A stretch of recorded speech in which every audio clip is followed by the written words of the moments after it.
Pernah nggak sih ngerasa frustrasi banget karena pasangan kita kayaknya tertutup banget? Kita pengen nyambung, pengen tahu apa sih yang lagi mereka pikirin atau rasain, tapi rasanya kok kayak ada tembok gede yang ngehalangin. Nah, ini masalah yang umum banget. Tapi, gimana kalau cara kita buat ngerobohin tembok itu justru bikin temboknya makin tinggi? Yuk kita bahas cara yang beda.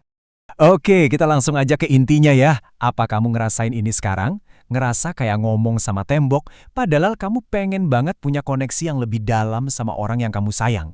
Kalau jawaban kamu iya, tenang, kamu nggak sendirian kok. Ini salah satu dinamika hubungan yang paling bikin bingung. Kita seringnya mikir, kenapa sih dia nggak mau ngomong aja? Nah, hari ini kita bakal lihat kenapa pertanyaan itu mungkin bukan pertanyaan yang paling tepat. Jadi, apa sih kesalahan yang sering banget kita lakuin? Pas kita pengen pasangan terbuka, insting pertama kita itu seringnya ya mendorong. Nanya terus, atau bahkan sedikit maksa. Kita bilang, ayolah cerita aja, atau kamu kenapa sih? Kedengarannya wajar kan? Tapi ini seringnya malah jadi bumerang. Nah, ini poin yang paling penting. Jangan pernah dipaksa. Maksa seseorang buat ngomong itu cuma akan bikin mereka makin nutup diri. Tekanan ini secara psikologis bisa memicu respons lawan atau lari, bikin mereka ngerasa terancam dan ya instingnya adalah melindungi diri dengan cara diam.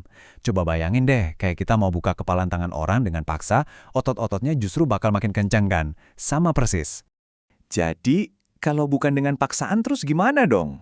Nah, ini dia nih momen pencerahannya. Kunci sebenarnya dari semua ini. Jawabannya itu bukan sebuah tindakan, tapi sebuah kondisi. Kuncinya tuh di sini. Daripada kita sibuk kali narik informasi dari mereka, fokus kita seharusnya adalah menciptakan sebuah lingkungan di mana mereka merasa cukup aman buat berbagi dengan sendirinya. Pergeseran fokus ini, dari maksa jadi menciptakan, itu segalanya. Oke, kamu mungkin mikir, gimana caranya nyiptain rasa aman ini? Kedengerannya abstrak banget. Eits, sebenarnya nggak juga kok. Yuk kita bedah beberapa langkah yang sederhana dan praktis banget yang bisa kamu mulai lakuin hari ini juga. Langkah pertama, dan ini yang paling dasar tapi justru paling sering kita langgar, dengerin. Benar-benar dengerin. Pas pasangan kamu mulai bicara, tahan banget keinginan buat motong, buat ngebantah, atau langsung ngasih solusi. Cukup dengan kasih mereka ruang, kamu itu sebenarnya ngirim pesan, apa yang kamu bilang itu penting, dan aku di sini buat dengerin. Nah, yang kedua ini mungkin yang paling susah. Waktu pasangan kamu cerita sesuatu yang rapuh, mungkin sesuatu yang kamu nggak setuju, tolong banget hindari menghakimi. Menghakimi itu cara tercepat buat mematikan komunikasi. Titik. Itu ngirim sinyal yang jelas banget, nggak aman buat jujur di sini. Bahkan ya, kalau yang mereka bilang itu bikin kaget atau bikin kamu kesel, usahain banget buat kasih respons yang tenang. Reaksi kita yang panik atau marah, itu bisa bikin mereka ngerasa kalau perasaan mereka itu terlalu berat buat kita. Ketenangan kita itu ibarat jangkar buat mereka. Ini dia nih, yang mungkin paling ampuh. Validasi perasaan itu bukan berarti kamu setuju sama tindakan mereka ya. Bukan. Itu artinya kamu mengakui kalau perasaan mereka itu nyata dan valid buat mereka. Kalimat sesederhana, aku ngerti kok kenapa kamu ngerasa kayak gitu, itu bisa mengubah segalanya. Sebenarnya, keempat langkah tadi, mendengarkan, nggak menghakimi, tetap tenang, dan validasi, itu bukan trik-trik acak loh. Semuanya itu bekerja bareng buat membangun satu hal yang fundamental banget dalam sebuah hubungan. Inilah yang lagi kita bangun, emotional safety atau keamanan emosional. Ini tuh kayak tanah yang subur, tempat kepercayaan dan keterbukaan bisa tumbuh.